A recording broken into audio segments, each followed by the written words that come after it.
हामीले के को लागि प्रोटेस्ट गरेको के को लागि गरेको हो बाटोमा भेटेर किन ल्याएको तपाईहरुले हामीले भ्रष्टाचार नेताको लागि गरेको तपाईहरु पनि चोर हैन त चोर हैन त तपाईहरु पनि के फरक भयो त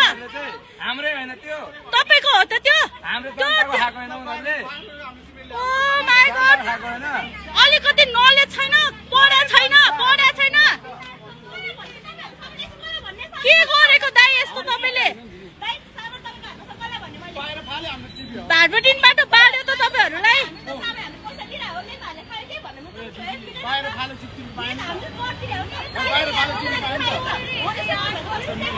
हामी र तपाईँ र एउटा भ्रष्टाचार नेतामा के फरक भयो त दाइ के फरक भयो त यसरी